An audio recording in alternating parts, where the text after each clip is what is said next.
Hey there, everybody. Welcome back to the Gamerpreneur podcast. I'm your host, Dr. Bradford Carlton. Today, I have a very special guest with us. I have Frontier Setter. Hey, Frontier. Hey, how's it going? I guess I should have asked you, what do you want me to call you? Oh, Frontier Setter is fine. Oh, beautiful. Okay. So, Frontier Setter, why don't you tell us a little bit about yourself? All right. So I guess first and foremost, I am a YouTuber. I run a really small channel, and it's kind of a passion project. For my hobbies, I really like powerlifting. I'm a PC gamer, and I'm also a firearms enthusiast. Fantastic. That's actually how we got together. Is my wife met you at SHOT Show in Las Vegas, and yeah, that's right. Yeah, she's checking you out on YouTube, and she's like, "I think this guy's a gamer. He's got nerdy stuff in the background." Yeah, that was actually such a sick meetup. Like, the one thing I loved about YouTube is I would have never been able to go to SHOT Show and meet anybody if it wasn't for that platform. So I'm pretty grateful for that experience, actually. Absolutely. So I begin every interview with a single question I'm going to ask you, just like I ask everybody else. So on a scale of 1 to 10, 10 being high, how weird are you? So I thought a little bit about this question. It is a good question. So I think it really depends on the environment that I'm put in. So let's say if I'm put into like Anime Con, the guy that's wearing cat ears and stuff isn't that strange. It's kind of normal. But then if you take that same guy and put him into SHOT Show in Las Vegas, it's more like traditional. They would probably rank him pretty high up on the weirdness scale. So I'd like to just average them out. I'd say like I'm a little above average, so 7.5. Okay, I love it. I dig it. All right. So this is the Gamerpreneur. I got to get your gaming cred. So when did you first start playing video games? Okay, so I started when I was very, very young. I don't exactly remember the age, but I started out playing on a game called Elite. It's like a space simulator. It was actually on the Commodore 64, but I played it on the BBC Micro computer, which is like the competition to that. So it's old. It's like on an 8-inch floppy disk, and that's what I started on. So way before Nintendo, everything like that is what I did my stuff on. Well, you can't possibly be that old. Oh, I'm actually 31 this year. So oh, come on, you're younger than I am. So kind of give me your backstory. How did you like start playing video games? Are you still a huge gamer, or are you just kind of a casual gamer? So when I was in high school and stuff like that, I had a lot more time, obviously, when you're younger. Yeah. But right now, it's kind of taken a little bit of a back seat. I used to be really competitive in like Counter-Strike, and that's kind of how I got into gaming as a channel first. But then as time went on, you have a job, so you kind of have to balance that time. So I'm kind of taking a back seat. I'm not as competitive or as good as I was before, but I still do like to play on occasion. Sure, I understand. I used to say when I was in college that my real job was to play Warcraft. Oh, yeah. You got 8 hours a day. And then you can just get so good at it. Exactly. Yeah, I remember when Warcraft 3 came out, and then Dota took over, and then that was a whole new thing, and then StarCraft 2 came out, and I loved that, but I was like so far beyond like my skill level that I just couldn't even get past bronze anymore. Sure. Now you still do gaming content though, don't you? I do. So, every once in a while I'll like release, I call them like one-off gameplays. So instead of like having a series of gameplay videos, like how people will play like Minecraft or Counter-Strike for like thousands of episodes, I feel like it's better for my own personal channel that I just do like one gaming thing one time, and then that's the video that I stick with for that game. So it allows me to play a lot more different games rather than sticking to like just one. Fantastic. Now, I know you just recently put out a video. We were just talking about this before we started. Your video game drinks. How did that go? Yeah. So I recently started getting back into RuneScape. It's a pretty old game. I think it came out in like early 2000s, and I played it in middle school. Yeah. And it's just like an RPG, like low poly and stuff like that. And it's kind of getting more popular again because it came out on mobile again, which is great. And in that game, there's like a lot of different drinks and foods and stuff like that. So I decided to make a video, like a series based on cooking items from that game. And it's turning out to be kind of fun, I guess. I'm not good at cooking in real life, so it's kind of fun to see how far I can get with this series. So, yeah. Oh, wonderful. Now, are there any games or updates you're looking forward to coming out soon? Yeah, actually. So I'm sure you've heard of it. It's called Cyberpunk 2077. Same creators as The Witcher. It's a first-person cyberpunk game, and it's been in development for like years now. And because all the trailers and gameplay video finally dropped, it's like super hyped for that. Also really looking forward to Final Fantasy VII Remake. Final Fantasy VII was a favorite of a lot of people, actually. And I remember there was a movie that came out called Advent Children, and it was based right off of the game itself. And that was like 15 years ago. It came out like 2005, and I was like, oh my, really good still, right? Yeah, it looked great. And I was like, oh my God, one day graphics will look this good like in the games. And now it finally does. And it's just like, it only took 15 years. We're getting there.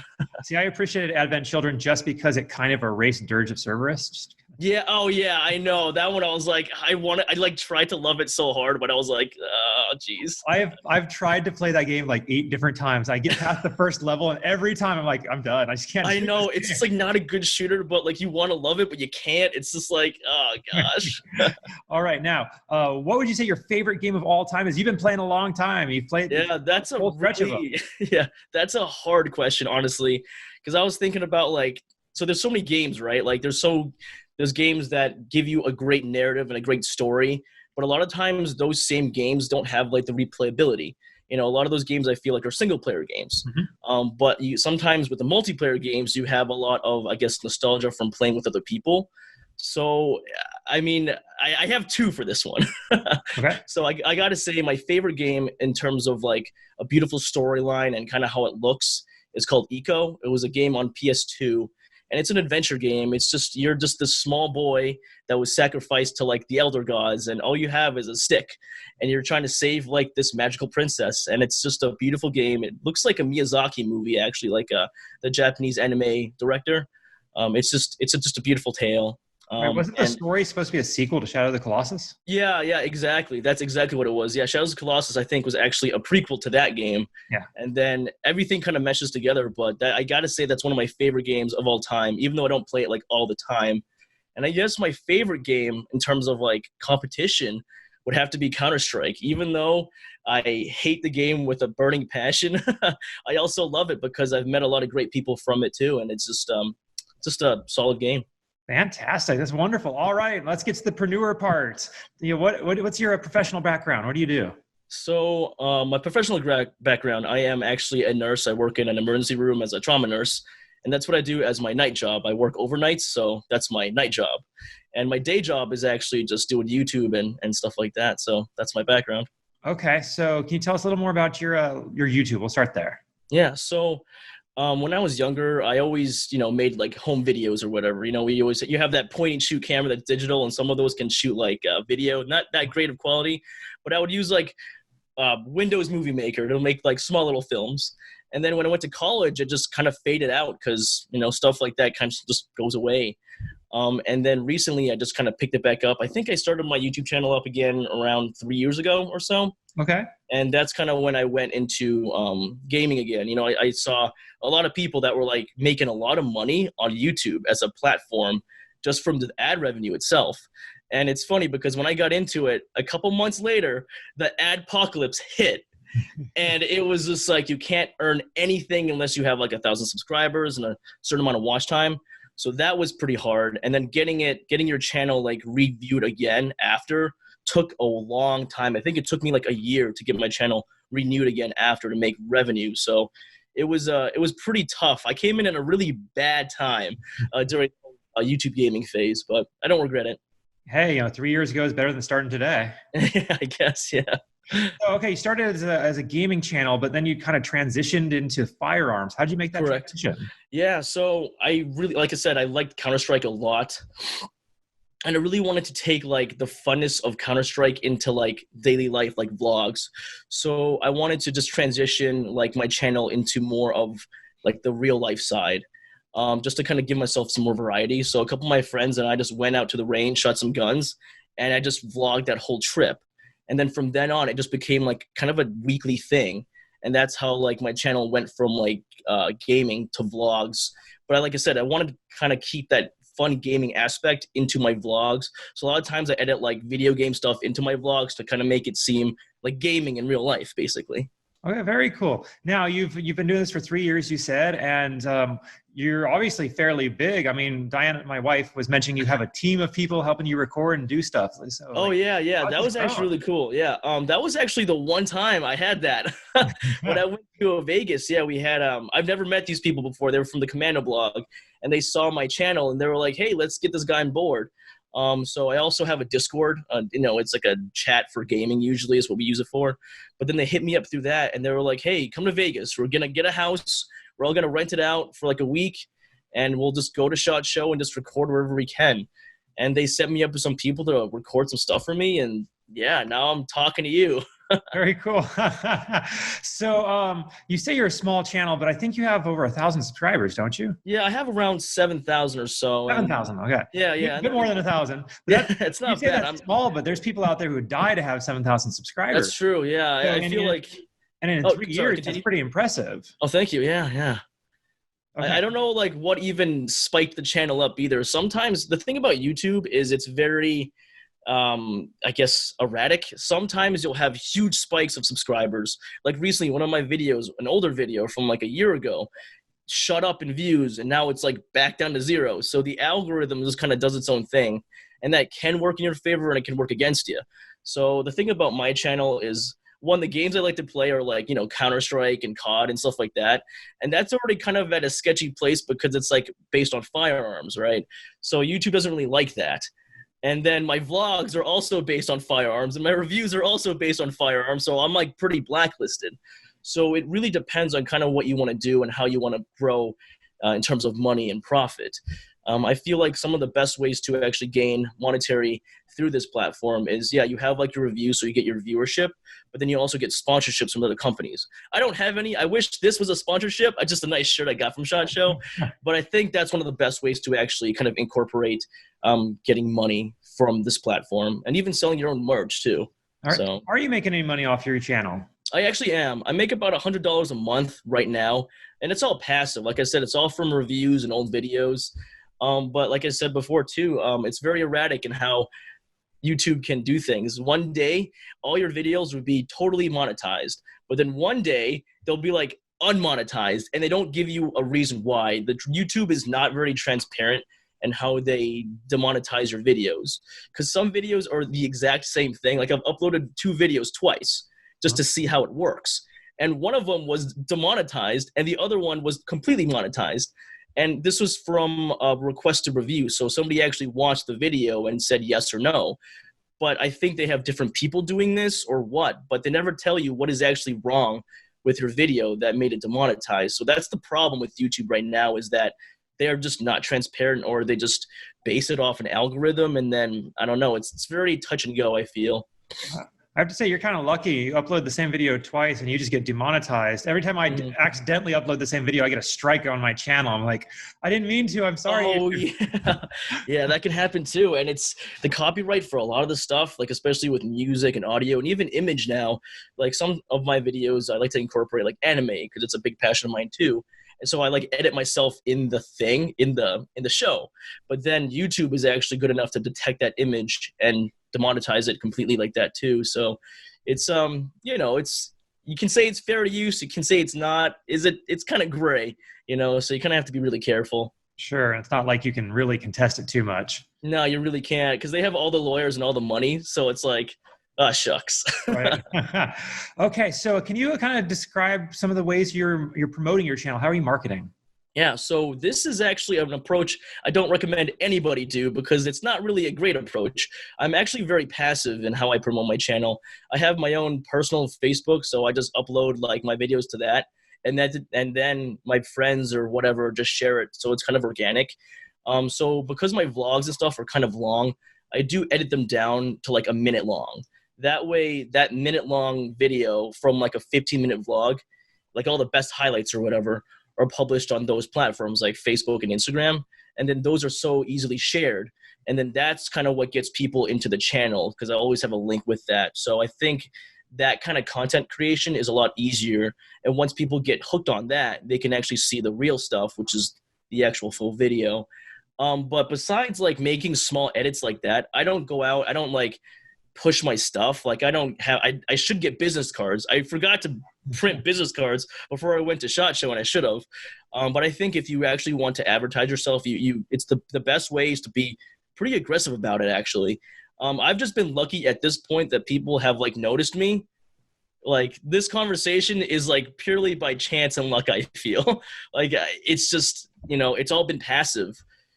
So that's fantastic. I mean, like you didn't have business cards. I think my wife just remembered you and you. Yeah, I like wrote it down on like a scrap piece of paper. I was like, here you go. Maybe it'll get to him. I don't know. I don't even think she'd mentioned me when you guys first met. Like, I think she reached out to you afterwards because she watched your channel and she's like, he looks nerdy. I'm going to talk to him for you. Yeah, I think you're right, actually. Yeah, because I was actually, let me get it, actually. I mean, I was the only one in SHOT Show wearing this kind of hat. That's what it was. Yeah, that's why she remembered you. I got, it sets you apart, and, it's kind of like, setting yourself apart, getting attention, and then people ask you what you want to do, and here we go. All right.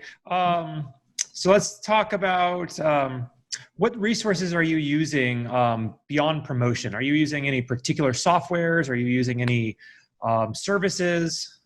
So for promotion, like I said, all I use is, I think, Facebook and Instagram are my two biggest like outlets in terms of reaching out to other audiences besides YouTube. Because like I said, YouTube itself, the algorithm is like very touchy. Yeah. But Facebook, you have like your friends and family, which is great. And sometimes Instagram can help boost that too. The thing about Instagram is it's also very sketchy on kind of what it wants to produce too. Because like I said, a lot of my content is firearms related, and they also blacklist that from their Explore page.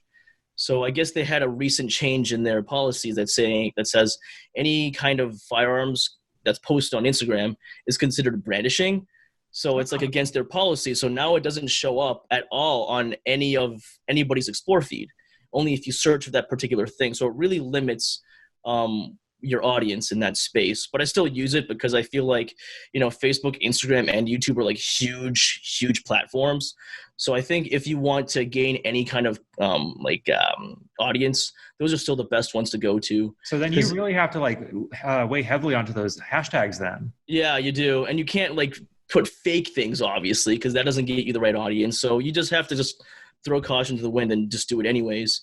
Because I know there's other websites to upload to. Like I think Full 30 is another gun website. But the problem with these kind of very limited scoped websites is that your audience is just those people. And it sounds good, but you want to bring other people into that world. It's good to bring the general public into what you like. And I think it's good to have that as a reach out. Twitch is just for gaming, but sometimes people do other stuff on Twitch, and people on Twitch also upload to Facebook and to YouTube just because it just gives you more reach. And I think it's really just about seeing the biggest audience and getting to that, because it is a limited resource. I think I was watching one thing, I don't know if it was on Skillshare or something, or a masterclass, but it said YouTube does not have a limited amount of funds, not funds, but your audience, there is a limited amount of people that will watch you, and it is limited. It is finite. So I think we're all in competition, essentially, is what it is. Okay. And to reach the most people is probably the best way to do it. All right. Now, so you've been doing your channel for 3 years. If you could go back and you could talk to a little frontier setter and you could give him some advice, what would you tell him? I gotta say, I would have told them even way before the channel, in college, to not stop doing this new media. I think new media, like what we're doing right now, is the future of entertainment. It's not the highest form. Obviously, there's going to be Hollywood and stuff like that. But even news outlets and all this legacy media, I think they're really afraid of new media, which is us, this digital frontier, because it's just regular people speaking their mind. And because we have that personal connection to our audience, they have more value in our words than some random newscaster. And I know they're really afraid of that because, look at PewDiePie, right? He's got over 100 million subscribers. And people, I've been watching him for years now, probably a decade now. And you feel like you've built this bond with this person, even though you've never met. You have the same views, and I think that's really important. And I think that's a big thing that old legacy media does not have. Okay, wonderful. That's fantastic. Now, say someone who has a brand new channel came to you and they're looking for some advice. They already have the channel going. They don't need to start it, but any advice that you have to give them in order to grow? So one of the things I struggled with in the beginning was just making videos that were consistent. So there's two ways to do it, I think, and I've tried both. and I'm still trying to figure out what the best way is. So I thought at first, like, oh, just keep publishing a lot of videos, just get a whole bunch out, and then just scattershot the algorithm, just post a bunch of stuff. But sometimes the quality isn't as high because you're just trying to get anything out. You know what I mean? Like, you're just spamming your channel. And now I'm trying to pull it back, take a lot more time on my videos before I actually publish them. That way it's not like I'm just trying to throw something out just to have something out there. So now if I don't have like a particular idea or something solid that I really want to release, I'm just not going to worry about it that week. You know what I mean? Like, there's other channels that do the same way. There's one that I can think of particularly is Internet Historian. And he's a different channel. He like covers like memes that happen on the internet, and he like does like a history lesson on them. And it's really in depth, but he doesn't upload a video every day. So, you can do it both ways. You can post a lot, but it's also pretty time consuming, but you can also put one video out there that goes viral and everybody likes it. So I think it depends on kind of how much time you want to invest into this platform. Because editing videos does take a lot of time, and you really have to decide if you want to make it your full-time thing or not. I'm not a fan of putting all eggs into one basket, so I do like to kind of do other things that's not just YouTube. But I think for every new starting YouTuber is that you just have to make that decision. Do you want to make this like a full-time job and put everything into it and try to release like 3 to 4 videos a week, or just make like 1 or 2 a month? So there's a big difference in what you can do with a month versus 2 days. So I think that's kind of what you want to do. Also, my channel is fairly new. I started it, November of last year. And my strategy was I have to get as many videos as I can out there, as many interviews as I can, just to look more legitimate. Mm-hmm. Because if you don't look legitimate, like, who's really going to want to interact with you and talk to you? Exactly. Well, the nice thing about having your podcast is that you could have somebody that's so famous, and that could just boost you up so high. And it's just connecting people like that helps so much. Really, like, it's like, look at Joe Rogan's podcast. He does that like every day. And depending on like whatever guests you have, it's great. It can be really great content depending on who you get. So that also works. It really depends on kind of what you want to do with your channel. And that's what's great about YouTube. I mean, my channel itself is very varied. I do have other podcasts in there. One day it could be a cooking thing. One day it could be at the gun show. One day it could be in Las Vegas. So it's very varied. And I don't always encourage people to do varied content at first. I feel like most people get their stride by sticking with like one thing first, and then they kind of divide out, especially in the gaming realm. I did see some newer gaming channel. Well, they're not that new right now, but some come to mind would be like Mr. Fruit. He did Destiny 1 videos. Yeah, he did Destiny 1, and that's all he did in the beginning was Destiny 1. And then just from his fan base alone, he was able to spread to other games. So he had that one niche, and he was really good at it. Same thing with Fuglet. He was playing PUBG, and that's how he started, and he just erupted.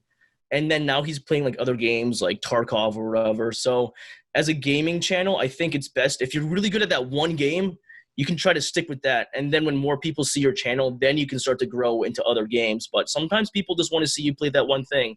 So it depends if you really want to play that one thing for a long time, or, spread it out a little bit. So your audience will tell you what they want to see. Absolutely. All right. Now let's talk about your nursing for a second. How are things going with the world going crazy? Oh my gosh. Yeah. I'm lucky that it really hasn't hit North Dakota just yet. I think there are some cases in like South Dakota and in Minnesota, but like they're coming in on us. So yeah, the coronavirus is it's all over the media right now. Some say it's just the flu. Some say it's not. I'm honestly not too worried about it because I lived through Ebola scares, so I'm fine. But I mean, wash your hands, cough away from each other, just be clean. I think a lot of people are worried that we're not testing for coronavirus. And even if you, as a medical professional, even if you have it or if you don't have it, the treatment is basically just isolate yourself, don't cough at anybody, and just wait until the symptoms to subside. After 24 hours, when the symptoms are gone, you're basically good to go. But everybody wants to go out, get crazy, buy all the toilet paper or whatever. All the toilet paper's gone. And only one person needs to get it in that store, and everyone's got it. So now, hundreds of people, and that's how it spreads. So I have people coming in from out, just random people go to the ER. They're like, oh, I think I got coronavirus. I just want to know if I have it. And we're like, just go home, dude. Like, even if you do have it, and let's say you don't have it and you come to the ER, there's a bigger chance of you getting it from our ER. So I'm not telling you not to go, but it's a risk too that, it's a pretty dirty place, hospital. So absolutely. Okay. Well, thank you for those advisory words. I appreciate that. Let me talk about you as a person a little bit, if I can. Yeah. All right. So you've told us about how you've grown and how you've developed your channel, and you've had all these great accomplishments with your shows. But I'd like to humble you for a second, if I can. Yeah. And ask you, what is something that you failed at along the way? My gaming YouTube channel. I gotta say, when I first started YouTube, I had Anomaly. He plays a lot of Counter-Strike. I really looked up to him. I looked up to Cryos. I looked up to Immortal HD. These are some of the people that I just really like to watch and I find entertaining. And I was like, oh my gosh, Immortal HD just bought like a Dodge Charger. That is so cool. I mean, I was like, wow, if he's making so much money off of this, I want to make so much money off of it. And I think that mindset of just monetary gain was not a good thing. You know what I mean? Like, I really like playing Counter-Strike because I loved it. Like, I really loved it. But after, I just wanted to make videos just for content and like trying to get like views, and I would make like 2 cents, 3 cents. I would be like, oh, that's something. But like, I feel like that mindset isn't the greatest because you're doing it for the wrong reasons. So now I'm a lot more happier because I'm just making content that I want to make. And that's why I make these one-off gaming things, because like, oh, I want to play this new game. Let's show it off to my audience. Mm-hmm. And they can like it and they cannot, but I like it. And that's all that matters to me right now, is that I like it instead of having to just grind for that cash. I feel like, people get into it for the wrong reasons too. I mean, that goes for Twitch too. You sometimes a lot of people stream for like 8-10 hours a day. And it's, it is work. It might not be the traditional sense of work, mm-hmm. but you do spend a lot of time on it. And I think it's important to know kind of what you're doing it for. Is it your passion that you want to do it? Or is it just for monetary means? Like, I'm a nurse, it's great, and I'm planning on going to grad school to get my doctorate. But to me, that's work. And YouTube right now for me is my passion. And it's okay to have those two things separate. But it's great if you can have them work together too. But I think the biggest thing is to know kind of what you want to do with your channel or your brand. Is it just for money? Or is it something that you really want to do for the rest of your life? Because you see some channels, it's just purely for money. Oh, hi, Barry. You see some channels that, are just for money. Like a lot of those top 10s and all those compilation things, you can tell like it's not really a passion. It's just to get a lot of views and to go viral. But I think some of the more personal channels, it's more of a passion, and I think that carries you longer throughout your career. Well, let me ask you this. Where do you want your channel to go? Where do you want your brand to go? That's the thing. I don't know yet. I don't know. I just like, right now, I just like doing what I'm doing. I like making vlogs. It's almost like a diary. It's like, it's kind of like me hanging out with some friends. If I want to do a new experience, I'll vlog that and I'll see where that goes. It's kind of like, hey, live vicariously through this guy who also has kind of a boring life. So maybe you'll find it funny, maybe you won't. But that's what I'm doing with it now. Gaining a larger subscriber base would be kind of cool. I think the one thing that sets me apart from a lot of people is that I reply to basically every comment. If you go to any of my videos, you'll see that I've reposted to everything. I think that kind of engagement is what I really like right now, is just meeting people, traveling, and having that opportunity opened up because of YouTube. Like I said, I would have never gone to SHOT Show if it wasn't for this channel. And I didn't know it was so hard to get into, but you have to be like part of a journalist like group. And that's what got me in. So I think more of these opportunities that open up would be cool. So I guess that's what I'm looking forward to, just meeting more people, I suppose. And the media badge is pretty cool, right? Yeah, I still have it. I'm looking forward to being able to pull off I Got a Show. Yeah, I'm like, oh, look at that. I'm going to keep that forever.